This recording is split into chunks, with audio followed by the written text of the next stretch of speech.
Welcome to Nimbus online platform, दोस्तों. As you know, under the Agas with the NCERT series, we are covering up the geography NCERT first, and today we are going to discuss the next chapter, that is the natural vegetation and the wildlife. So, under this chapter, we will be covering the major aspects of the vegetation which is found all over the world. और ये जो chapter हम करने वाले हैं, this is very much connected with the climatic regions of the world. Like there are two topics, one is the natural vegetation and another one is the climatic regions of the world. Both are interconnected to each other. Like why both are connected to each other? Because जो climatic regions होंगे जो world के, जो भी climate different types के climate पाए जाएंगे different reason पे, उसी के ऊपर ही तो हमारी जो नेचुरल वेजिटेशन है वो डिपेंड करेगी. So that's why both topics are connected to each other. So if you lern about this natural vegetation, then you will automatically get the idea of the climatic regions. ठीक है, जिसको कि हम higher classes के NCERT में करने वाले हैं. सो बहुत सारे जो नेचुरल वेजिटेशंस हैं, फॉरेस्ट हैं, उनकी जो करेक्टर्स हैं वो किससे ही प्रभावित होंगे, तो बेसिकली क्लाइमेट से ही प्रभावित होंगे. सो इसीलिए कई जो क्लाइमेटिक रीजन्स के नेम्स हैं वो नेचुरल वेजिटेशंस के, फॉरेस्ट के नाम पे भी हम देख सकते हैं सेम होंगे. So let's start with this topic, natural vegetation and the wildlife. Now the second word written is the wildlife. So wildlife कैसा होगा किसी एरिया का, as you know कि क्लाइमेट पे ही डिपेंड करेगा, कैसा उनका खाना पीना है, नेचुरल वेजिटेशन आसपास का हैबिटेट कैसा है, उसी के ऊपर ही तो वाइल्ड लाइफ पे डिपेंड करेगा ना. सो दीज ऑल थिंग्स, चाहे वो क्लाइमेट हो, वेजिटेशन हो, वाइल्ड लाइफ हो, ये तीनों इकट्ठा कनेक्टेड हैं. We can not segregate this thing. ठीक है, तो इनको इकट्ठा ही पढ़ते हैं हम. So starting with this natural vegetation वाला टॉपिक, इससे पहले जो कि यहाँ पे एक स्टोरी डिस्कस की गई थी हमारे चैप्टर में, जो कि आई थिंक बहुत इंपॉर्टेंट है इसके बारे में डिस्कस करना, इस स्टोरी के बारे में. So basically there is one girl जिसका नाम है सलीमा. सो वो क्या है, बेसिकली समर कैंप पे ट्रैवल करती है, डिफरेंट प्लेस पे जाती है. तो हिमालयास की बात करें तो वो मनाली घूमने के लिए जाती है. तो बेसिकली उसने क्या फील किया, उसने फील किया जैसे जैसे हाई अबव द अल्टीट्यूड वो ट्रैवल कर रही है, जैसे जैसे हाइट पे जा रही है, वैसे वैसे जो आसपास की वेजिटेशन है वो चेंज हो रही है. ठीक है, she recalled how surprised she was to see the changes in the landforms and the natural vegetation as the bus climbed higher and higher. So ऐसा बेसिकली क्यों हुआ, क्या रीजंस हैं, क्या चेंजेस आए थे, वो सारे का सारा हम इस चैप्टर में डिस्कस करने वाले हैं. तो सबसे पहले हम देखते हैं कि उसने चेंजेस कैसे कैसे, कौन से चेंजेस ऑब्जर्व किए. जो पहले उसने देखा, जब वो जो फुट हिल्स पे थी, माउंटेन्स की फुट हिल्स पे थी, तब किस तरीके से ट्रीज पाए जाए, जैसे कि सोल एंड जो साल है और टीक है ये पाया गया. अब साल को हिंदी में कहते हैं, शाल भी बोल देते हैं. तो ये है हमारा शाल. ठीक है, तो ये ट्री कहाँ पे पाए गए, जब फुट हिल्स पे थी माउंटेन के. देन और कौन सा ट्री पाया गया, ये टीक का, जिसको हम सागवान भी बोल देते हैं. ठीक है, सागवान की लकड़ी आप लोगों ने काफी सुना होगा, इससे जो है हमारी फर्नीचर भी बनता है. सो अब ये चीजें देख रही थी जब फुट हिल्स पे थी. जब धीरे धीरे जब वो क्लाइंब करना, like high above the altitude जाना शुरू कर दिया सलीमा ने, तो उसने पाया कि जो ट्रीज थे, अब वो सागवान हो, साल हो, ऐसे ट्रीज नहीं देख पा रही थी. अब कैसे हो गए वो ट्रीज, कोनीफेरस ट्रीज. कोनीफेरस का मतलब जो कोन के आकार के ट्रीज हो, उस कोन की शेप के ट्रीज वो उसको दिखने लगे. अब कैसे कोनीफेरस ट्री कैसे होते हैं, तो these are the coniferous trees. आप देख सकते हो, these all are like cone shaped trees. ठीक है, अब ये भी डिफरेंट होते हैं. अब यू कैन सी स्प्रूस हो गया, देन सिडार हो गया, जिसको सरू भी बोलते हैं. अब सिडार का ही एक टाइप है देवदर, जिसको देवदर का पेड़ भी बोलते हैं. So these are different coniferous trees. अब ये कहाँ पे मिलेंगे, जब हाई अबव द अल्टीट्यूड ऐसे ट्रीज पाए जाएंगे. ठीक है, यू लार्च, साइप्रस. ठीक है, so California redwood. So these are the different types of the coniferous trees जो कि हाइट के साथ हम देख पाते हैं. ठीक है, सो कौन कौन से कोनीफेरस ट्रीज है, बेसिकली स्प्रूस, ये मेन कोनीफेरस ट्रीज है, उसको हम डिस्कस कर रहे हैं. Spruce, fir, redwood, pine, cedar. जैसे spruce, black spruce, white spruce, ये अलग अलग तरीके के. हम ना, we need not to remember this के कौन कौन से टाइप्स के स्प्रूस होते हैं. ठीक है, we need not to remember के कौन कौन से टाइप्स के फर होते हैं. जस्ट हमें ये पता होना चाहिए, अगर कोई पूछ ले कि स्प्रूस कहाँ पे पाया जाएगा तो यू मस्ट नो कि हाई अल्टीट्यूड पे पाए जाएंगे। फर कहाँ पे पाए जाएगा, हाई अल्टीट्यूड पे पाए जाएंगे, ठीक है। And so to redwood, pine and cedar, ठीक है। अब पाइन भी डिफरेंट डिफरेंट तरीके के होते हैं, white pine, sugar pine, then ponderosa pine, ठीक है, Jeffrey pine, different different pines. अब सिडार जिसको के बोलते हैं, सरू भी बोलते हैं, मैंने बताया उसका। और कौन कौन से कितने तरीके के सिडार होते हैं, जैसे कि one of the type is देवदार, जिसको हम देवदार भी बोल देते हैं इंग्लिश में। सो ये हिमालयन सिडार भी इसको बोल देते हैं, जो देवदार का ट्री होता है। So these are the main coniferous trees, और इसके बारे में हम बहुत ही डिटेल में देखेंगे जब हम कॉनिफरस फॉरेस्ट को पढ़ेंगे, ठीक है जी। सो देन उसने और क्या ऑब्जर्व किया, विद द हाइट उसने ऑब्जर्व किए, ऐसे फ्लावर्स भी ऑब्जर्व किए, ठीक है। तो इन फ्लावर्स को, जो कि ब्राइट हैं, बड़े बड़े पेड़ हैं, उनके ऊपर जो फ्लावर्स होते हैं तो उनको क्या बोलते हैं, रोडोडेंड्रोन, ठीक है। So these are the different types of the flowers. क्या है, bright flowers on the tall trees, these were the rhododendrons, ठीक है। ये जो फ्लावर्स हैं ये पाए जाते हैं कहाँ पे, हाई अल्टीट्यूड वाले रीजन पे। तो उसके बाद में जब वो मनाली से, then when she was travelling up to the Rohtang pass, जब उसने और ज्यादा अल्टीट्यूड ऊपर जाना शुरू कर दिया, तब उसने देखा कि जो लैंड थी वो covered with the short grass and the snow in some places. तो अब जो पेड़ थे, जो वो कॉनिफरस ट्रीज देख पा रही थी, अब वो खत्म हो गई। अब क्या दिख रहा है उसको, सिर्फ और सिर्फ शॉर्ट ग्रास और स्नो दिख रहा है। तो आपने देखा जैसे जैसे वो high above the altitude travel कर रही है, वैसे वैसे क्या हुआ, जो डिफरेंट टाइप्स ऑफ वेजिटेशन भी वो चेंज होती गई। अब जब उसने अपने फादर से पूछा कि ऐसा क्यों हो रहा है, तो उसके फादर ने उसको बताया कि क्लाइमेट का बहुत बड़ा रोल प्ले होता है when for deciding the vegetation. जैसे जैसे हाई अबव द अल्टीट्यूड जाती गई सलीमा, वैसे वैसे वहां के जो क्लाइमेट वाले फैक्टर्स हैं, not only climate factors, other factors, soil हो गया, वो सारे फैक्टर्स भी वहां पे टेम्परेचर, सॉइल, ह्यूमिडिटी, वो सारे फैक्टर्स भी चेंज होते गए, और उससे क्या हो गया, वेजिटेशन पे भी इंपैक्ट हुआ। अब next was from Salima's observation we summarize that there is close relation between the height of the land and the character of the vegetation, ठीक है। नाउ अब किस तरीके से इन दोनों का लिंक है, सलीमा ने जो ऑब्जर्वेशन करी, हाइट और करेक्टर ऑफ द वेजिटेशन में क्या किस तरीके से चेंजेस है, तो you can see in this relation. So change in height, जैसे ही हाइट चेंज होगी तो क्या होता है, टेम्परेचर क्या होगा, ऑब्वियसली डिक्रीज होगा।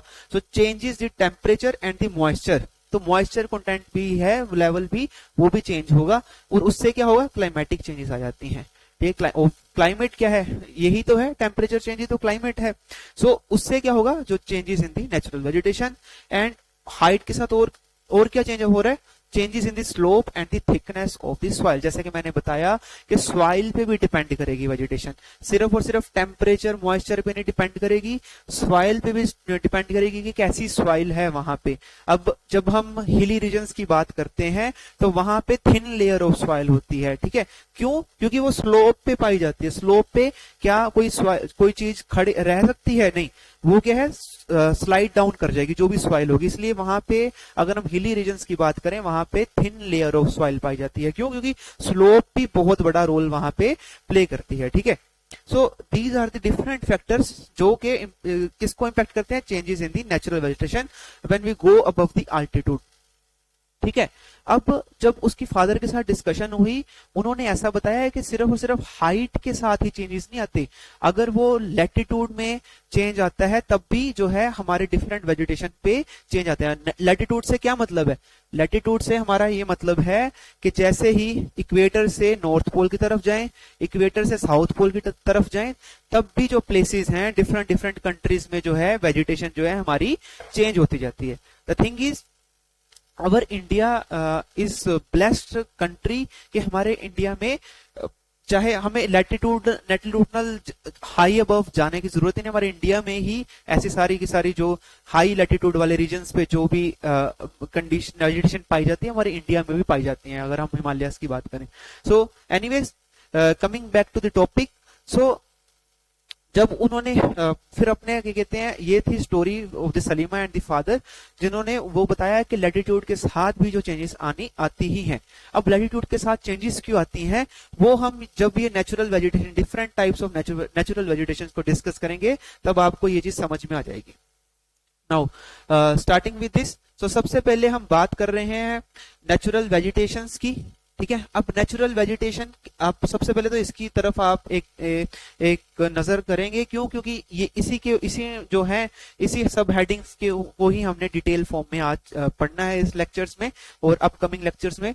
सो बेसिकली जो नेचुरल वेजिटेशन है उसको हम तीन तरीके से डिवाइड करते हैं। Basically one is the forest, different types of forest होते हैं, tropical, temperate, then Mediterranean vegetation भी इसकी टाइप में है फॉरेस्ट की, देन कोनिफरस फॉरेस्ट जिसको टाइगा भी बोलते हैं। This is the first thing will do. Second is grasslands, different types of grasslands, ठीक है। देन कम्स दी जो हम श्रब्स वगैरह बुशेस वाला पोर्शन है वो सारे का सारा हम कवर करते हैं अंडर दी थ्रोनी बुशेस। इसके अंदर सारे डिफरेंट टाइप्स ऑफ श्रब्स वगैरह वो कवर करेंगे, ठीक है। सो बेसिकली वेजिटेशन कितने तरीके की होती है according to this chapter, we can broadly categorise this into the three parts natural vegetation को, forest, grasslands and the shrubs. Forests which grow where temperature and rainfall are plentiful। अब forests कहाँ पे होंगे, कहाँ पे पेड़ पाए जाएंगे, कहाँ पे फ्लोरा पेड़, कहाँ पे फोना एंड वाइल्ड लाइफ पाई जाएगी, जहाँ पे टेम्परेचर भी सर्वाइवल के लिए होगा और जो रेनफॉल भी, जो वाटर है वो भी प्रेजेंट होगा। यही दो चीजें तो चाहिए लाइफ के लिए, इसी के कारण ही जो है फॉरेस्ट थ्राइव करते हैं। सेकंड इज ग्रासलैंड, यहाँ पे मॉडरेट रेन होगी, मतलब फॉरेस्ट वाले एरिया से थोड़ी कम रेन कहाँ पे होगी, ग्रासलैंड्स पे। देन कम्स श्रब्स, श्रब्स में सबसे ज्यादा कम, जहाँ पे डेजर्टिक कंडीशंस होती हैं उस तरीके के ड्राई रीजन्स होंगे श्रब्स के अंदर, ठीक है। सो आप देख सकते हो इसको हमने जो डिवीजन करी है नेचुरल वेजिटेशन में, इसमें सबसे बड़ा रोल किस चीज का है, सबसे बड़ा रोल है हमारा जो प्रेजेंस ऑफ मॉइस्चर का, पानी कितना प्रेजेंट है, फॉरेस्ट में सबसे ज्यादा होगा, then comes grassland, then come shrubs, ठीक है। अगर आपसे कोई पूछता है इसको अरेंज करने के लिए, now you can well do that. अब फॉरेस्ट को भी आगे हमने क्लासीफाई, डिफरेंट फॉरेस्ट में क्लासीफाई किया हुआ है, जैसे कि आप देख सकते हो। सो सबसे पहले will start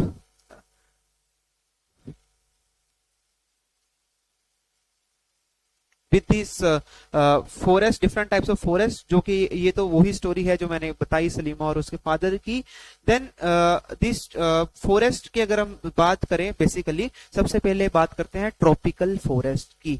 now tropical forest से हमारा क्या मतलब है, जो ट्रॉपिक जो हमारा tropic of cancer, tropic of capricorn के आसपास के एरियाज में जो फॉरेस्ट पाए जाएंगे उनको हम बोलते हैं ट्रॉपिकल फॉरेस्ट, ठीक है। इवन के इसके अंदर हम जो इक्वेटर के आसपास जो फॉरेस्ट पाए जाते हैं उसको भी हम इसके अंदर इंक्लूड कर लेते हैं, ठीक है। सो बेसिकली ट्रॉपिकल फॉरेस्ट को भी आगे हमने दो पार्ट्स में बांटा है, एक है evergreen and second is deciduous forest. हम देखेंगे क्या फर्क है इन दोनों के बीच में। सो स्टार्टिंग विद द ट्रॉपिकल, तो ट्रॉपिकल, आई होप आपको वर्ड समझ में आ गया होगा कि ट्रॉपिकल का क्या मतलब है। 23.5 डिग्री नॉर्थ एंड साउथ जो है हमारा लैटिट्यूड है उसके अराउंड ये फॉरेस्ट जो है हमारे पाए जाएंगे। आप जैसे कि यहाँ पे देख सकते हैं कि ट्रॉपिकल एवरग्रीन फॉरेस्ट कहाँ पे है, near the equator and close to the tropics, ठीक है। इन एरियाज में जो ग्रीन एरियाज आप देख पा रहे हो, इस एरियाज में जो है जो फॉरेस्ट ट्रॉपिकल एवरग्रीन फॉरेस्ट पाया जाएगा। Now what do we mean by evergreen, now why this term is written evergreen. Evergreen का मतलब है सदाबहार, जो हमेशा ही जो पेड़ है वो हमेशा ग्रीन रहे। अब ग्रीन क्यों रहेंगे, ग्रीन तभी रहेंगे अगर हमेशा उसके अंदर जो लीव्स हैं वो प्रेजेंट रहेंगे। अगर किसी पेड़ के अंदर लीफ प्रेजेंट रहेंगे तो हम क्या कहेंगे कि वो एवरग्रीन है, ठीक है, कि वो कभी मतलब के हमेशा ग्रीन ही रहा, कभी भी शेड नहीं किया, ठीक है। सो अब ऐसा क्यों हुआ कि वो एवरग्रीन कैसे बना, ठीक है। सबसे पहला ये क्वेश्चन अराइज होता है कि why this type of trees जो इस एरियाज में रहते हैं, इस ट्रॉपिकल एवरग्रीन फॉरेस्ट में रहते हैं, ये अपने जो है लीव्स को शेड क्यों नहीं करते, ये हमेशा लीव्स प्रेजेंट क्यों रहते हैं, क्या रीजन है। सो इसका जो हमारा जो आंसर है इसका हमारा छिपा हुआ है द अवेलेबिलिटी ऑफ वाटर। अब जो यहाँ पे पेड़ प्रेजेंट होंगे ना, ट्रॉपिकल एवरग्रीन फॉरेस्ट कहाँ पे प्रेजेंट होगा, जहाँ पे पानी की कमी नहीं है, जहाँ पे पानी काफी हद तक प्रेजेंट है। अब जहाँ पे एक्सेस अमाउंट में जो है हमारा पानी प्रेजेंट होगा, वहां पे फिर जो प्लांट्स के अंदर, ट्रीज के अंदर क्या होगी, ट्रांसपीरेशन भी ज्यादा होगी। ठीक है, ट्रांसपीरेशन ज्यादा होगी तो वो बेसिकली क्या होगा, तो जो पेड़ पौधे हैं वो सरवाइव करते, फोटोसिंथेसिस हमेशा रहेगी, बरकरार रहेगी। ठीक है, और बेसिकली क्या इसका मतलब ये है कि जो एक बारी ट्रीज के ऊपर लीव्स आ गए वो हमेशा प्रेजेंट रहेंगे, नहीं। मतलब जो ट्रीज के ऊपर लीव्स आ गए वो अपनी नेचुरल जितनी भी लाइफ स्पैन है वो जी के टूट जाएंगे, बिखर जाएंगे, बट उससे पहले जो ओल्ड लीव्स के झड़ने से पहले ही न्यू लीव्स ऑलरेडी आ जाएंगे। ठीक है, क्यों, क्योंकि उनको कभी कमी नहीं हुई, जो पानी की कमी नहीं रही, तो पानी की कमी नहीं होगी तो ज्यादा से ज्यादा लीव्स जो है वो जो ट्री है वो ग्रो करेगा। सो दिस इज द रिलेशन। ठीक है, कि सबसे पहले क्या मैंने बात करी कि पानी प्रेजेंट होगा, इन एरियाज में पानी प्रेजेंट होगा, क्या मतलब क्या है, उतने ही ज्यादा लीव्स जो है ग्रो कर पाएंगे। क्यों ग्रो कर पाएंगे, जितने ज्यादा लीव्स हैं, जितना ज्यादा पानी है उतने ज्यादा लीव्स तो चाहिए ना, क्योंकि ट्रांसपिरेशन भी करवानी है, जो एक्सेस अमाउंट ऑफ वाटर है उसको बाहर भी अपने प्रोसेस से निकालना है प्लांट्स ने। ठीक है, उतने ही ज्यादा क्या होंगे, फिर लीव्स प्रेजेंट होंगे। अब क्या पुराने लीव्स झड़ेंगे? यस, बिल्कुल। वो जो है पुराने लीव्स है अपनी पूरी लाइफ जो फंक्शन पूरा करके वो डाई हो जाएंगे और वो झड़ जाएंगे, और जो नए जो होंगे वो ऐसा नहीं है उनके झड़ने के बाद आएंगे, वो ऑलरेडी पहले न्यू आ जाएंगे फिर ओल्ड जो है झड़ जाएंगे। सो दैट्स व्हाई हमेशा हमें जो ग्रीन कलर के दिखते हैं इन फॉरेस्ट के अंदर plants, this is the reason behind that. So these forest are also called the tropical rain forest. अब रेन फॉरेस्ट बोला है तो इसका मतलब ये है यहाँ पे रेन फॉल जो है वो काफी अमाउंट में प्रेजेंट रहती है as compare to other forest. तो सबसे पहला जो अगर हम करेक्टर देखें कि ये किस तरीके के फॉरेस्ट होते हैं, तो जो आसपास का इन्वायरमेंट है, जो अगर हम क्लाइमेट की बात करें, क्योंकि मैंने बोला क्लाइमेट और वेजिटेशन आपस में कनेक्टेड है, तो हॉट एंड ह्यूमिड होगा आसपास। टेम्परेचर क्या है, हाई होगा, और ह्यूमिडिटी भी हाई होगी वहां पे। ठीक है, these thick forest occur in the regions near the equator and close to tropics. ठीक है, ट्रॉपिक के इक्वेटर के पास होगा तो क्या होगी, कौन सी रेन होगी, इक्वेटोरियल रेनफॉल, जिसको हम कन्वेंशनल रेनफॉल जो कन्वेक्शन की वजह से होती है वो रेनफॉल यहाँ पे पाई जाती है। तो उसकी वजह से क्या होगा, बेसिकली जो ह्यूमिडिटी बरकरार रहेगी इस पूरे के पूरे एरिया में।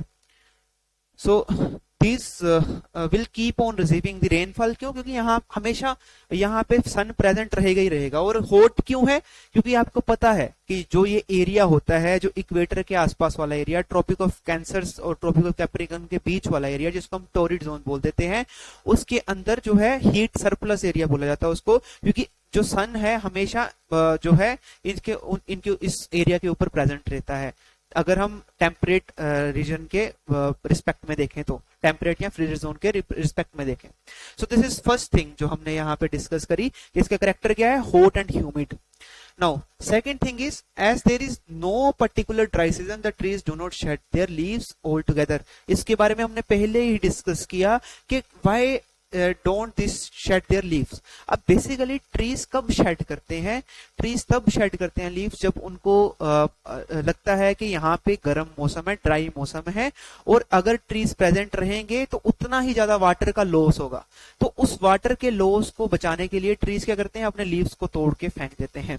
सो दिस इज द थिंग। क्यों, अब यही तो नेचुरल अडेप्टेशन है ना, अब जिंदा रहने का यही तो तरीका है। वो क्या करेंगे, अपने लीव्स को शेड कर देंगे। तो अब इस एरिया में जो है, इस ट्रॉपिकल एवरग्रीन वाले एरिया में बेसिकली इसको जो है हमारा पानी की कभी कमी ही नहीं हुई, पानी की कमी ही नहीं होगी, तो क्या वो शेड करेगा लीव्स? नहीं करेगा। ठीक है, so why do not shed their leaves, there is no time for the dry season. Dry season नहीं होगा तो उसको जो ट्रीज को जो डिस्कार्ड करने की जरूरत ही नहीं है। ठीक है, in the tropical forest there is nothing to prevent the trees from continuing to produce the sugar through photosynthesis। ठीक है, अब बेसिकली कहते हैं कि यहाँ पे इनफ अमाउंट ऑफ जो है इनके पास न्यूट्रिशन, पानी प्रेजेंट है, तो इवन के जो क्लाइमेट वो भी फेवरेबल है, तो हमेशा जो ये यहाँ पे जो प्लांट्स हैं वो क्या करेंगे, फोटोसिंथेसिस करते रहेंगे। फोटोसिंथेसिस से क्या बनता है, यू नो कि फोटोसिंथेसिस का प्रोडक्ट होता है शुगर होता है, तो वो हमेशा प्रोड्यूस करते रहेंगे for the trees to live. ठीक है, ऑब्वियसली खाना बनाएंगे लीव्स, तभी तो सारे ट्री लिव कर पाएगा। सो ऑल ईयर लॉन्ग, सारा साल ये काम चलेगा. So the only leaves that need to fall are those that have done their job and are no longer able to function. सिर्फ और सिर्फ वो ही लीव्स जो हैं डिस्कार्ड हो जाएंगे जो अब फोटोसिंथेसिस नहीं कर पा रहे, ठीक है, जो अब अपना फंक्शन परफॉर्म नहीं कर पा रहे. सो that's why there is always present of the evergreen leaves in these kinds of forests. So this is the first thing we have covered. Second is it has the thick canopies.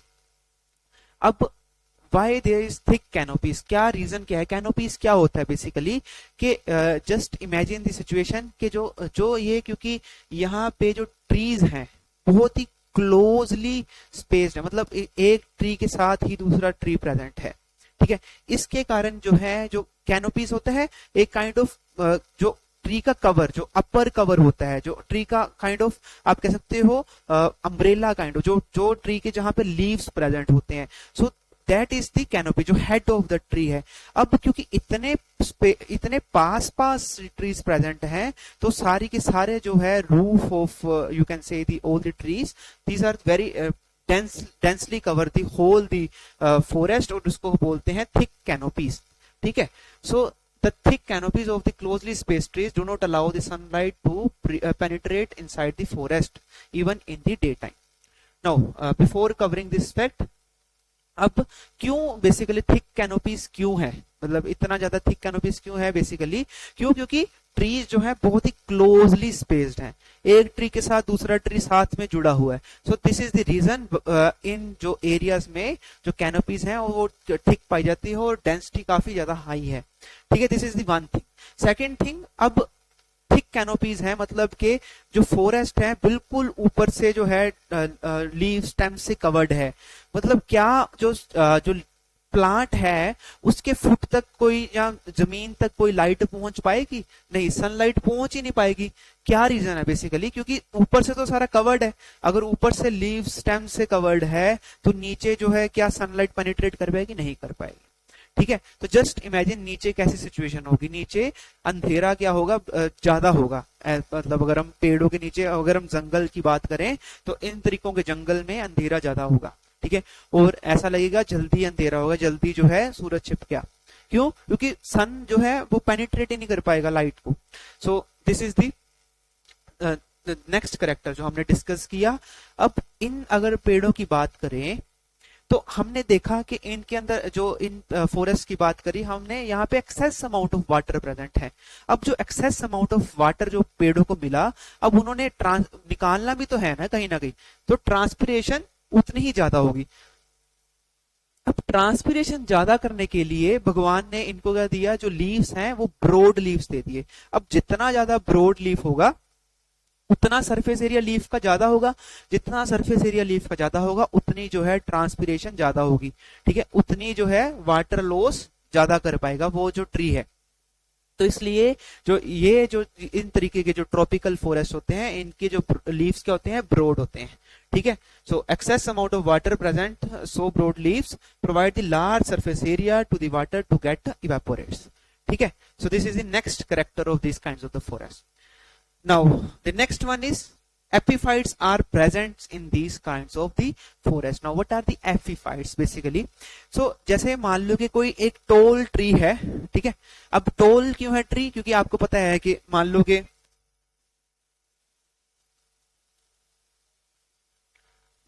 In forest में एक tree ऐसे present है, ठीक है. अब दूसरा tree यहाँ पे प्रेजेंट है. अब ये ट्रीज में आपस में रेस लग जाएगी, ये कहेगा मैं भी बड़ा होता हूं. क्यों? क्योंकि इसको भी तो सनलाइट चाहिए. मान लो कि अगर ये ट्री है बड़ा है, ये ट्री टोल है और यहाँ पे ये ट्री छोटा है, तो यहाँ इसके तक तो सनलाइट पहुंच ही नहीं पाएगी, यहां तक तो सनलाइट पहुंच ही नहीं पाएगी क्योंकि ये नीचे आने ही नहीं देंगे, ठीक है. तो अब अपने नेचुरल सर्वाइवर के लिए ये क्या करेगा, ये ट्री भी क्या करेगा, अपने आप को ज्यादा टोलर करेगा, ठीक है. जितना ज्यादा टोलर कर पाएगा उतना ही ज्यादा उसकी टेंडेंसी हो जाएगी सन की लाइट को अपनी तरफ जो कंज्यूम करने की, ठीक है. सन की लाइट कंज्यूम होगी तभी तो फोटोसिंथेसिस कर पाएंगे ना. सो that's why these kinds of forest have the tall trees, ठीक है. अब टोल ट्रीज है. अब इसके साथ साथ और क्या यहाँ पे प्रेजेंट होता है, अब देखते हैं कि इसके साथ साथ और भी इन प्लांट्स के ऊपर डिपेंडेंट और भी बहुत सारे प्लांट्स होते हैं। इस बड़े टॉल प्लांट ट्री के साथ और छोटे छोटे प्लांट्स भी हैं जो इनके ऊपर डिपेंड करते हैं। अब जो इन ट्रीज के ऊपर डिपेंड करते हैं उनको बोलते हैं epiphytes. So epiphytes are the plants that depend upon the other plants. ठीक है, अगर वो बड़े प्लांट होंगे ही नहीं तो जो छोटे छोटे एपीफाइट्स हैं वो सरवाइव ही नहीं कर पाएंगे। अब क्या ये हार्मफुल है एपीफाइट्स इन बड़े प्लांट्स के लिए? नहीं, जरूरी नहीं है। They can be harmful, they can not be. ठीक है, वो पैरासिटिक इन नेचर भी हो सकते हैं और नहीं भी हो सकते। ठीक है, तो it depends upon the plant to plant कैसा एपीफाइट है वो। ठीक है, जनरली ये सिर्फ और सिर्फ उनकी हेल्प लेते हैं ग्रो करने के लिए या फिजिकल सपोर्ट लेने के लिए। उसके आसपास जैसे हम बेल देखते हैं एक ट्री के आसपास जो है रोल कर जाती है, उसी तरीके के ये एपीफाइट्स जो हैं ये यहाँ पे पाए जाते हैं। ठीक है जी, so this is the next character of the tropical rain forest, जिनको हम ट्रॉपिकल एवरग्रीन फॉरेस्ट भी बोलते हैं। So moving to the next type, that is the rich in the they are rich in the biodiversity. Now why they are so rich in the biodiversity? Because they get the favorable conditions। ठीक है, इनको सारी conditions तो मिल जाती हैं जो कि एक प्लांट को ग्रो करने के लिए चाहिए। ठीक है, अब जैसे कि आप देखो ह्यूमिडिटी है, पानी चाहिए होता है किसी भी, और जो टेम्परेचर है वो भी अप्रोप्रिएट चाहिए होता है। ना सर ज्यादा कोल्ड एरिया में प्लांट ग्रो कर पाएगा, ना ज्यादा हॉट एरिया में प्लांट ग्रो कर पाएगा। तो they have the appropriate humidity and the temperature. और उसके अलावा अगर हम बात करें, अब एपीफाइट्स भी प्रेजेंट होते हैं। एपीफाइट्स बायोडाइवर्सिटी को और इंक्रीज कर देते हैं। ठीक है, तो ये तो हमने ट्रीज की बात कर ली, फ्लोरा की बात कर ली, वेजिटेशन की बात कर ली कि जो काफी डाइवर्सिटी में प्रेजेंट है, मतलब काफी अलग अलग किस्मों के स्पीसीज के जो है वहां पे प्लांट्स जो प्रेजेंट होते हैं। अब अगर हम बात करें एनिमल्स की, वो उनकी भी डाइवर्सिटी बहुत ज्यादा है। मतलब एक छोटे से जंगल में अगर हम बात करें रेन फॉरेस्ट के जंगल में बहुत अलग अलग स्पीसीज ऑफ एनिमल, सबसे ज्यादा स्पीसीज ऑफ एनिमल्स पाए जाते हैं इन रेन फॉरेस्ट के अंदर। ठीक है, चाहे वो अगर हम इंसेक्ट्स की बात करें, चाहे हम बात करें काइंड ऑफ जो डीकम्पोजर्स होते हैं, चाहे हम इंसेक्टिवोरस प्लांट्स की बात करें, ये सारे के सारे जो अलग अलग किस्म के जो बायोडाइवर्सिटी यहाँ पे प्रेजेंट होती है, फ्लोरा एज वेल एज फोना। ठीक है, तो this is the next fact of this rain forest. अब जो नेक्स्ट इंपोर्टेंट फैक्ट इज कि यहाँ पे जो पेड़ पाए जाते हैं वो क्या होते हैं? हार्डवुड। हार्डवुड मतलब कि ऐसी लकड़ी जिसको काटना मुश्किल हो, हार्ड हो। ठीक है, अब बेसिकली इसकी एग्जांपल क्या है? जैसे रोजवुड, इसको जैसे जो रोजवुड की एक किस्म है जिसको बोलते हैं इंडियन रोजवुड, उसको हम क्या बोलते हैं? शीशम। सो ये भी कहां पर पाई जाएगी? ट्रॉपिकल रेन फॉरेस्ट में। शीशम क्या है? अगर कोई पूछे कि शीशम कहां पे पाई जाएगी, ऑब्वियसली आप बोलोगे ट्रॉपिकल रेन फॉरेस्ट में पाई जाएगी। रोजवुड कहां पाई जाएगी? वो ट्रॉपिकल रेन फॉरेस्ट में पाई जाएगी। ठीक है, अब नेक्स्ट इज एबोनी, जिसको आबनूस भी बोलते हैं हिंदी में। सो ये भी यहीं पे पाई जाएगी। और महागनी। ठीक है, एबनी महागनी तो एक सिमिलर सा नाम है। देन रोजवुड, रोजवुड से क्या लिंक्ड है? शीशम भी लिंक्ड है। ठीक है, इंडियन रोजवुड जिसको बोल देते हैं। चलो हम इन ट्रीज को एक एक करके देख लेते हैं ताकि हम याद कर पाए। ठीक है, इस मेथड से अगर हम एक बार ही देख लें ट्रीज को तो याद करना बहुत ही इजी हो जाता है। सो that's why I have combined this slides for you. So this is the rosewood. ठीक है, जो आप देख सकते हो यहाँ पे इसका कलर कैसा है? थोड़ा सा रेडिश सा कलर है। अब ये क्या है? ये शीशम की लकड़ी है। ठीक है, ये इसी की ही टाइप है, एक शीशम की लकड़ी रोजवुड की टाइप है। नो डाउट आप देख सकते हो ये थोड़ी सी कम रेडिश में है, थोड़ी सी ज्यादा ब्राउनिश में है। तो this is the Indian rosewood. और इससे क्या है आप देख सकते हो जो ह्यूमन बींग्स ने इसका यूज करते हुए, अब तो चाहे वो हार्डवुड है फिर भी इसका अलग अलग यूज करके आप देख सकते हो। जैसे कि यहाँ पे चेस्ट के जो सारे डाइसिस हैं वो बनाए हुए हैं। और इसके अलावा इसको अब तो जो है इन वुड्स को बेसिकली अपने फर्नीचर्स बनाने के लिए भी यूज कर, बस ये नाम के ही हार्डवुड रह गए हैं, बट इसको अब यूज जो है फर्नीचर्स बनाने के लिए भी यूज करने लग गए हैं। ठीक है, नेक्स्ट पेड़ जो हमने देखा दैट वाज एबनी, जो कि मेंशन था हमारी एनसीईआरटी में। अब वो भी क्या है? रेन फॉरेस्ट में पाया जाता है। This is the ebony tree. ठीक है, आराम से देख सकते हैं। जैसे आप देख सकते हो डार्क इनसाइड अगर हम देखें ट्रंक, अगर हम काट के देते क्रॉस सेक्शन को, तो इस तरीके से डार्क कलर्ड है। ठीक है, अब अगर आप एक बार देख लोगे तो आपको याद रह जाएगा कि हाँ, रोजवुड के बाद हमने एक एबोनी देखा था, वो इस तरीके से दिखता था। Next is mahogany. So this is the mahogany tree. ठीक है, कहाँ पे पाया जाएगा? रेन फॉरेस्ट में पाया जाएगा। ठीक है, these are the three trees जो कि मेंशन किए गए हैं इसमें अंदर। तो now coming to the tribes, अब ये जो है ये मेंशन नहीं थी, ये काफी इंपॉर्टेंट है क्योंकि आपने देखा होगा यूपीएससी जो है आजकल ट्राइब्स के क्वेश्चन जो है बहुत डालने लग गए हैं अपने प्रिलिमिनरी एग्जाम में। सो फर्स्ट ऑफ ऑल, जो इन एरिया जो इन फॉरेस्ट के बीच में जो सबसे पहली जो ट्राइब है दैट इज दी पिग्मीज। ठीक है, कहाँ पे प्रेजेंट है? कोंगो कंट्री जो अफ्रीका में है, वहां पे पिग्मीज प्रेजेंट है। Pygmies is the name of the tribe. So ये क्या है? वर्ल्ड शॉर्टेस्ट ट्राइब है, मतलब इसके लोगों की हाइट जो है 110 सेंटीमीटर के आसपास पाई जाती है। हाइट में ये जो ट्राइबल जो लोग हैं ये काफी छोटे हैं। क्या नाम है? पिग्मीज। कहाँ पे प्रेजेंट है? कोंगो में प्रेजेंट है, अफ्रीका की ट्राइब है। नेक्स्ट इज सिमांग एंड ओरंग असली।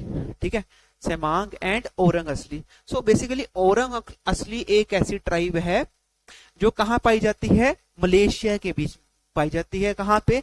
रेन फॉरेस्ट के बीच में। ठीक है, तो माइनॉरिटीज हैं ये जो ओरंग असली है, ये इसी के अंदर कहां पे पाई जाएगी? पेनिनसुलर मलेशिया के अंदर। ठीक है, सो जो मेन लैंड है मलेशिया, वहां पे पाई जाएगी। These are the oldest inhabitants of the peninsular Malaysia, इसलिए ये इंपॉर्टेंट हो जाती है ओरंग असली। अब ओरंग असली भी आगे जो है 3 ट्राइब्स में बटी हुई है, 3 पार्ट्स में बटी हुई है, सब ट्राइब्स में, जिसको फर्स्ट इज सेमांग। ठीक है, second is this proto Malay, third is Senoi. ठीक है, सेमांग, सिनोए एंड प्रोटोमाले। अब ये तीनों क्या है? बेसिकली इसी के ही पार्ट है, ओरंग असली के ही पार्ट है। तो ये जो है तीनों आपको जो ये बेसिकली दोनों ओरंग असली एंड सिमांग, ये दो काफी इंपॉर्टेंट नेम्स है जो आपने याद रखने हैं ट्राइब्स के। पहली क्या थी? Pygmies of the Africa. Now this is the Semang and the Orang Asli of the Malaysia. Coming back to next, that is the Dayaks of the Borneo. Now Borneo क्या है? बोर्नियो एक island present है। ठीक है, south east Asian part में आप देख सकते हो। इस बोर्नियो, इस पूरे आइलैंड को बोलते हैं, उसका कुछ पार्ट इंडोनेशिया के पास है, कुछ मलेशिया के पास, कुछ ब्रुनेई है, एंड देन ये सारे का सारा मिलके कंप्राइज कर लेता है हमारा बोर्नियो। ठीक है, अब बोर्नियो में कौन सी ट्राइब पाई जाती है? डायक ट्राइब जो है वो पाई जाती है, आपने याद रखना है। Central and the southern interior of Borneo में ये प्रेजेंट है ये ट्राइब। ठीक है, सो ये ट्राइब सी जो मेन हमारी ट्रॉपिकल रेन फॉरेस्ट में पाई जाती थी। ठीक है, now we have covered the rain forest. Now next जो है हमारा that is the tropical deciduous forest.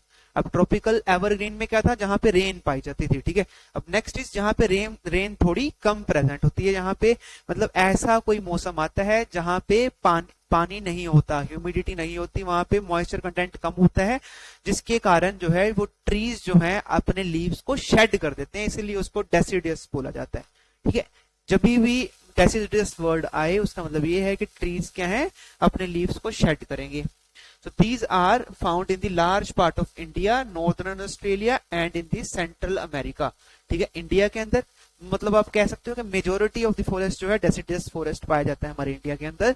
So northern Australia, इस नॉर्थ ऑस्ट्रेलिया के, and in the central America. Central America में भी ये जो है इस एरिया में जो हमारा ये पाया जाता है इस तरीके के फॉरेस्ट को। ठीक है, सो एक आइडिया होना चाहिए आपको कि कहाँ कहाँ पाया जाता है। So these region experience the seasonal changes. अब एवरग्रीन में क्या था? उसमें तो पूरा साल भर रेन होती रहती थी, रेन थी, हॉट था, ह्यूमिड टेम्परेचर था।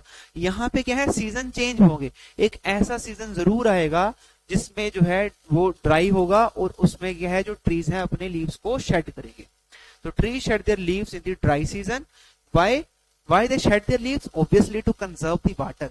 जो हमारी नेचर है ना वो इतनी ज्यादा खूबसूरत है, आप जस्ट इमेजिन करो कि ट्रीज क्यों शेड कर रहे हैं। ठीक है, उनको पता लगा कि गर्मियों का मौसम आने वाला है।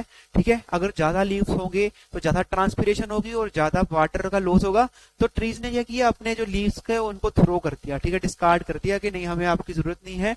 तो फिर क्या हो गया? They start shedding the leaves in the dry seasons to conserve the water.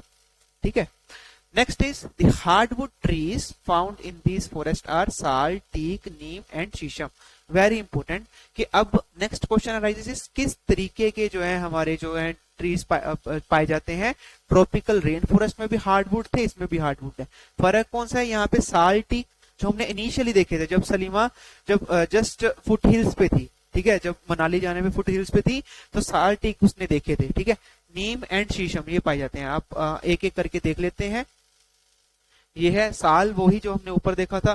Then this is the नीम. ठीक है, नीम का पेड़ तो हर जगह ही पाया जाता है as you know. Then teak जिसको सागवान की लकड़ी भी बोल देते हैं, एंड शीशम. ठीक है, अब शीशम क्या है ये भी आपको पता है कि इंडियन रोजवुड को शीशम बोलते हैं. दिस इज द शीशम. ठीक है, क्या है? सभी की सभी क्या है? हार्डवुड है. ठीक है, सो इसमें याद रखने वाली की बात है, शीशम किसमें? एवरग्रीन में भी है और यहाँ इसमें भी पाई जाती है. ठीक है, डेसिडस में भी पाई जाती है. So hardwood trees are extremely useful in making the furniture, transport and construction material. तो बहुत इंपॉर्टेंट ये फैक्ट है. अगर आपसे पूछा जाता है तो हार्डवुड ट्रीज कहाँ पे यूजफुल है, तो hardwood trees making furniture, transport and constructional materials, ये सब बनाने के लिए यूज होते हैं. फर्नीचर भी बनता है, हमने देखा था ना ऊपर नीचे टीक के साथ क्या बनाया हुआ है.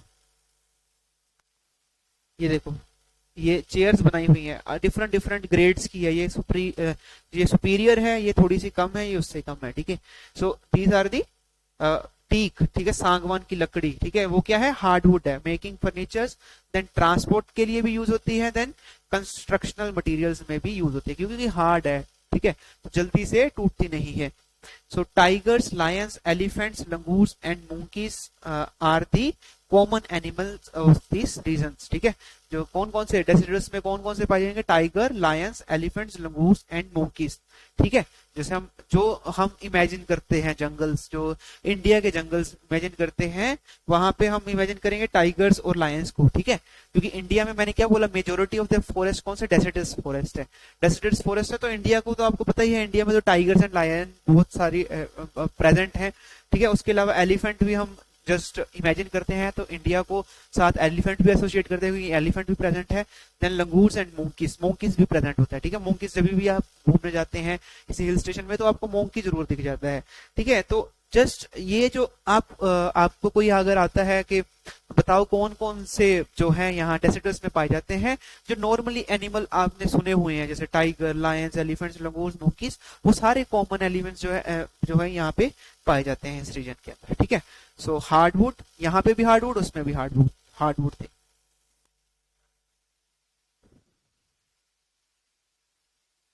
ठीक है, so this was about the tropical forest. ठीक है, दोनों कवर किए, एवरग्रीन भी कवर किया एंड डेसिडस भी कवर किया. Now moving to the next, that is the temperate.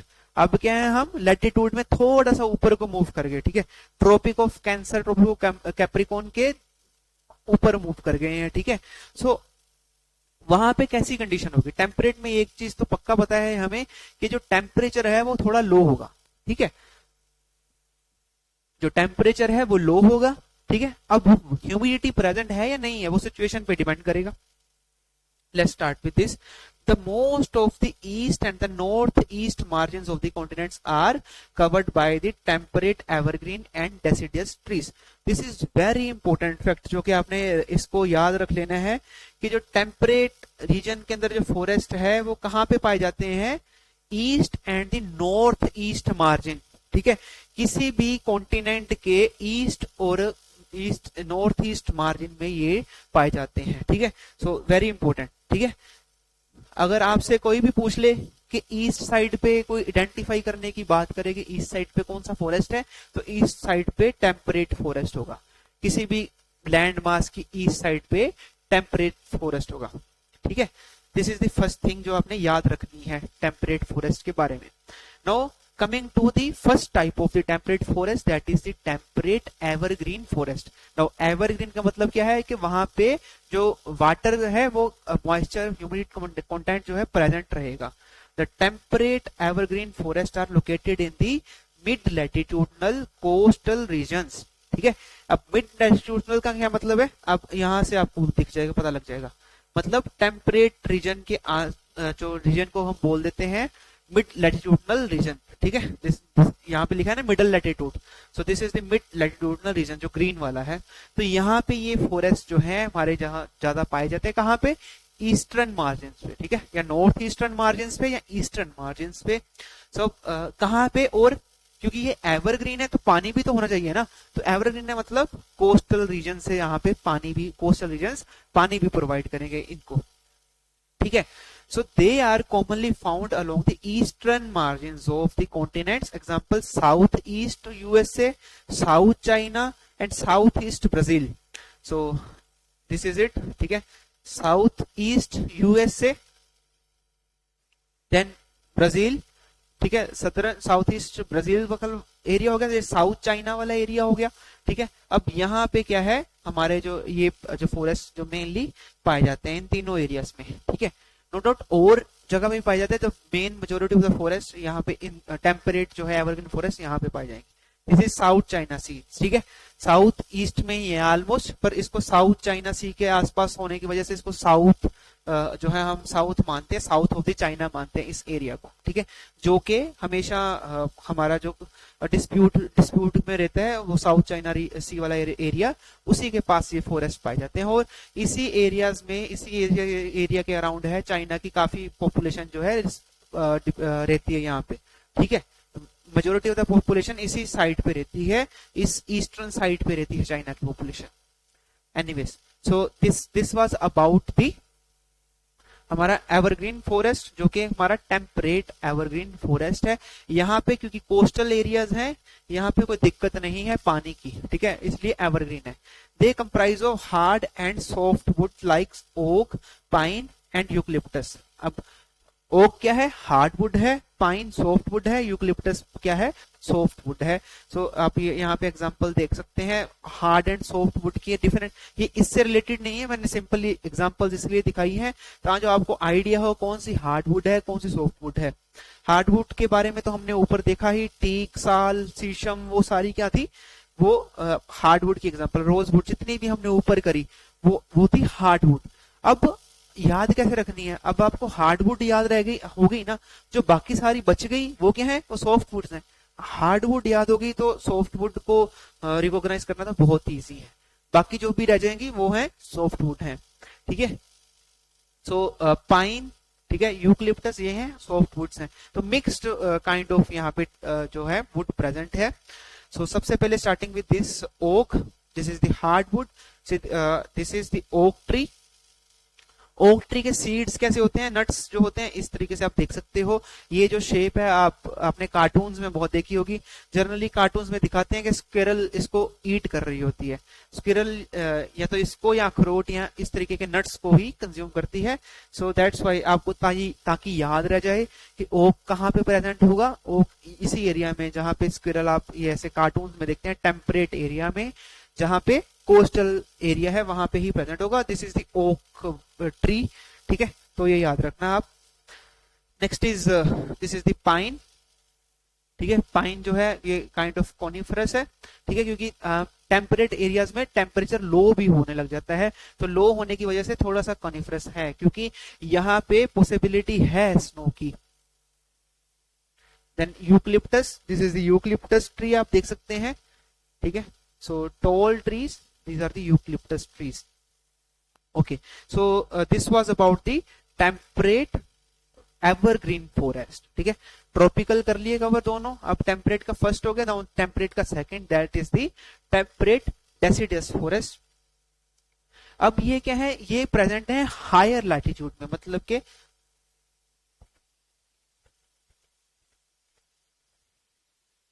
ठीक है। अब इस एरिया में, ठीक है, हाई लैटिट्यूड वाले एरिया में प्रेजेंट होगा। मिडिल लैटिट्यूड में टेम्परेट हमारे जो है जो हमारे एवरग्रीन फॉरेस्ट है, हायर लैटिट्यूड्स में हमारा प्रेजेंट है। इस थोड़ा सा और ऊपर जाएंगे तो इस एरिया के आसपास जो है हमें मिलेंगे टेम्परेट डेसिडस फॉरेस्ट। यहाँ पे पानी की कमी होगी, एक सीजन ऐसा आएगा जब ड्राई सीजन होगा। So more concentrated in the northern hemisphere, ठीक है, ये याद रखना है। बेसिकली नॉर्दर्न हेमिस्फीयर में ज्यादा ये कंसंट्रेटेड है, कौन से, टेम्परेट डेसिडुअस फॉरेस्ट, ठीक है। तो क्योंकि लैंड मास ही ज्यादा, अगर हम देखें सदर्न हेमिस्फीयर में लैंड मास बहुत कम है, ठीक है, सदर्न हेमिस्फीयर में जो लैंड मास है वो काफी कम है as compare to northern hemisphere, इसीलिए ये नॉर्दर्न हेमिस्फीयर में पाए जाते हैं. So they shed their leaves, ठीक है, इन द ड्राई सीजन. अब ऐसा सीजन आएगा जब इनको ड्राई सीजन में शेड करने ही होंगे, ठीक है. परफेक्ट एग्जांपल ऑफ ऑटमन, ठीक है. ये जो है ये फॉरेस्ट है टेम्परेट डेसिडियस फॉरेस्ट, क्योंकि ये शेड करते हैं लीव्स को, तो इसका मतलब इनका ऑटमन सीजन भी होगा. और ये परफेक्ट एग्जांपल है ऑटमन सीजन का. अगर हम बात करेंगे ट्रॉपिकल डेसिडियस फॉरेस्ट का, उसमें भी ऑटमन आता है, पर इतना परफेक्टली हम देख नहीं पाते जितना कि हम इन ट्रीज में देख पाते हैं, ठीक है. ये क्या है, ऑटमन टाइम पे ये अपना कलर जो है चेंज कर लेते हैं, ठीक है. धीरे धीरे मतलब ये कलर चेंज होके फिर ये जो लीव्स हैं ये टूटना शुरू हो जाएंगे, ठीक है. तो these are the perfect example of the autumn, ठीक है. तो इसको फॉरेस्ट ऑफ फॉल्स भी बोला जाता है. फॉल्स मतलब कि जहां पे ट्रीज अपने लीव्स को शेड करते हैं. Temperature varies from the hot to cold, ठीक है. So these are found in the north eastern parts of USA, China, New Zealand and China, ठीक है. सो इस नॉर्थ ईस्टर्न पार्ट में, ठीक है, इस यहाँ पे आप देख सकते हो चाइना के भी नॉर्थर्न पार्ट पे, ठीक है. दिस साइड आल्सो ये अराउंड ये जो हमारा यूरोप है वहां पे भी, ठीक है. ये न्यूजीलैंड में भी, ठीक है. देन चाइल्ड के भी इस पार्ट्स में जो है ये पाया जाता है, ये फॉरेस्ट जो पाया जाएगा, ठीक है. सो आपको पता है कहाँ पे पाया जाएगा, इन दी हायर लेटीट्यूड्स, ठीक है. जो ये रिप्रेजेंटेशन है मैप्स की, ये बिल्कुल करेक्टली रिप्रेजेंटेशन नहीं है, बस आइडिया देने के लिए मैंने आपको ये शो किया है. सर्कुलर रिप्रेजेंटेशन है, मतलब वो जो कि आपकी एनसीईआरटी में लिखा गया है जो एरिया, ठीक है. तो सिंपली आप इसको आराम से इसको ऑब्जर्व कर सकते हैं इन मैप्स को. अब ये और क्लियर हो जाएंगी चीजें जब हम क्लाइमेटिक रीजन्स करेंगे, ठीक है. मैंने बोला ना दोनों आपस में कनेक्टेड हैं, तो ये चीजें जो लोकेशंस हैं ये और क्लियर हो जाएंगी कि इन्हीं एरियाज में क्यों पाए जाते हैं, कहीं और क्यों नहीं पाए जाते. तो वो जो आपके डाउट्स हैं वो जब हम क्लाइमेटिक रीजंस करेंगे तब आपके वो क्लियर हो जाएंगे. The common trees are oak, ash and beech. Now let's take a look in the oak. ये तो ओक है वही जो हमने ऊपर देखा था कि जो टेम्परेट एवरग्रीन में भी प्रेजेंट था. देन एश, ठीक है. अब रोजवुड क्या था, रोजवुड भी जो हमारा ट्रॉपिकल में भी प्रेजेंट था एंड डेसिडुअस रेन फॉरेस्ट में भी प्रेजेंट था और डेसिडुअस में भी प्रेजेंट था. वैसे जो ओक है वो भी इसके डेसिडस में भी प्रेजेंट है और एवरग्रीन में भी प्रेजेंट है. ऐसे याद रख लेना, जैसे इंटरलेट करके पढ़ने में काफी चीजें याद हो जाती हैं, ठीक है. सो ये है एश ट्री, ठीक है, जिसकी मैंने एग्जांपल दिखाई आपको कि चेंज ऑफ कलर, ठीक है. ये है बीच ट्री, ये भी क्या है, चेंज कर रहा है colour. These are the different beech tree. देखो सारे एक जैसे ही हैं ये जो प्रेजेंट हैं. तो this was about the trees. अब कौन कौन से एनिमल्स प्रेजेंट हैं, डियर, फोक्सेस, वोल्व्स, ठीक है. सो लोमड़ी होगी, भेड़िए हो गए एंड डियर्स, ये प्रेजेंट है या इन एरियाज के अंदर पाए जाते हैं. बर्ड्स कौन से, फीसेंट्स. फीसेंट्स क्या है, फिसेंडई फैमिली को बिलोंग करते हैं. फिसेंडई फैमिली मतलब ये सारी के सारे जो बर्ड्स हैं ये फिसेंडई फैमिली के. पीकॉक हो गया, फीसेंट्स हो गया, ठीक है. So these all bird different birds belong to Phasianidae family. तो मोनाल्स भी फिसेंडई फैमिली को ही पार्ट है. तो फीसेंट्स एंड मोनाल्स दोनों ही फिसेंडई फैमिली का पार्ट है. तो ये दोनों कहाँ पे प्रेजेंट है, इन टेम्परेट जो है हमारा डेसिडियस रीजन में प्रेजेंट है. टेम्परेट डेसिडियस रीजन कहाँ पे है, नॉर्थ ईस्टर्न पार्ट में प्रेजेंट है. आप बस याद रखना, ठीक है. ये north eastern parts of the land masses में ये प्रेजेंट होता है, ठीक है. एक इतना आइडिया होना चाहिए कि ईस्टर्न मासेस में कहाँ कौन सा प्रेजेंट होता है, नॉर्थ ईस्टर्न में कौन सा प्रेजेंट होता है. So this is very important, ठीक है. मान लो कि कोई मेंस में क्वेश्चन आ गया डिफरेंट टाइप्स ऑफ फॉरेस्ट के वेजिटेशन के बारे में, तो आपने बताना है तो एक लोकेशन तो पता होना चाहिए ना, ठीक है. चाहे आप वहां पे बिल्कुल डायग्राम बना के विजुअलाइज करके मत आना, बट स्टिल आपको एक लोकेशन तो लिखनी पड़ेगी ना कि ये इस पर्टिकुलर एरियाज में प्रेजेंट होता है, ठीक है. तो उस जो कुछ कीवर्ड्स हैं उनको तो हमने याद करना ही होता है, ठीक है, उन कीवर्ड्स को.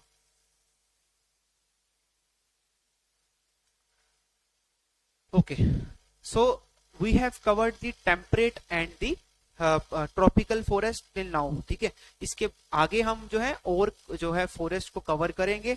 ठीक है, इसके अंदर नेक्स्ट जो है हम नेक्स्ट लेक्चर में कवर करने वाले हैं दिस मेडिटेरेनियन वेजिटेशन, ठीक है। उसके बाद कॉनिफरस फॉरेस्ट वगैरह वो सारे कवर करेंगे नेक्स्ट लेक्चर्स में।